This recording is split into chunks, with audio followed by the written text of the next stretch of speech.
Willie, don't forget to say your name. Everyone has their sheet up? Okay, good luck. Willie Holm. All young athletes' brains are still in the development stage of their life. That being said, a single mistreated concussion can derail that development and cause problems later down the road. All of us have participated in a sport, whether it's organized or not. The Minnesota State High School League should provide and require all athletes to educate themselves about head trauma. First, I will talk about what a concussion is, and second, I will talk about the effects and numbers they draw across the United States and a solution I think that will help to decrease numbers. First, let's start with the meaning of the word concussion. Definition of a concussion is a hit or blow hard enough to the head to cause the brain to shake within the head. Medical providers consider concussions a mild brain injury because they are non-life-threatening but do cause serious problems down the road.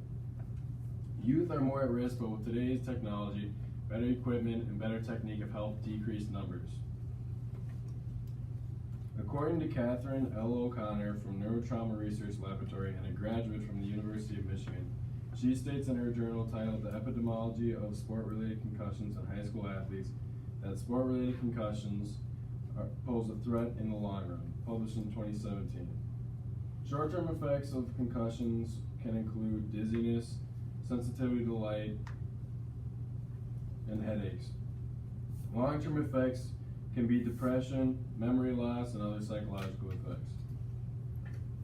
According to Joanna K. Register Mahalik from the WACMed Health and Hospital, she states in her journal titled Knowledge, Attitude, and Concussion, Reporting Behaviors Among High School Athletes, that athletes playing with concussions are predisposing themselves to more complicated brain injuries, published in 2013.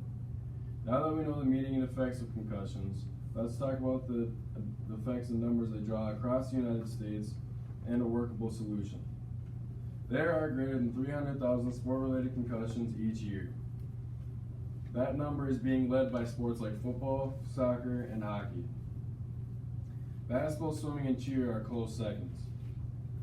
Henry Ford Hospital this year recorded 357 high school concussions between the ages 14 and 16. Of those, 62% are male.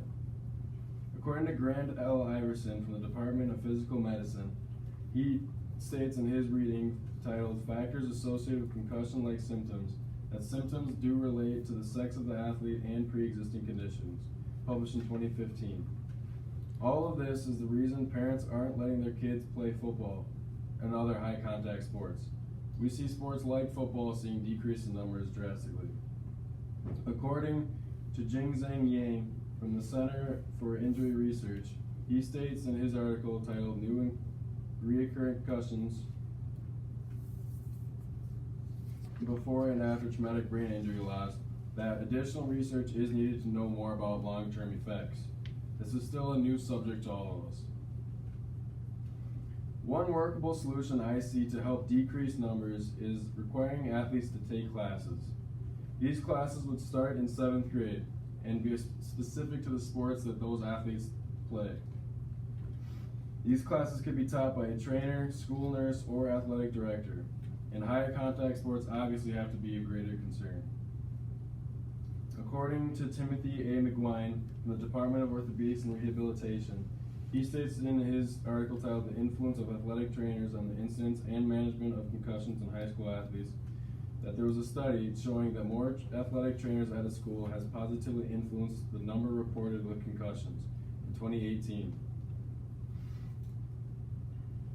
For example, a class taught about football would teach about using proper equipment and putting on that equipment properly.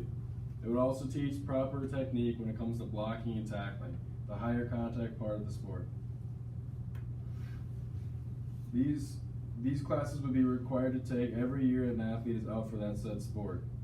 Classes would start 2 to 3 weeks before the sport and would be after school hours. Within those 2 to 3 weeks, there would be teaching, video on technique, and what to do if you experience concussion-like symptoms, and tests. Today, we learned about what the definition of a concussion is. And second, we learned about the numbers and effects they draw across the United States and a probable solution. I believe classes is a step closer to decreasing numbers. There is no such thing as curing concussions. The Minnesota State High School League needs to require and provide classes to educate young athletes about head trauma. Most of us will be done with sports when we graduate, but our kids will go through the same struggle. Let's take the next step of educating athletes to prevent head injuries. 512, thank you. 1, 2.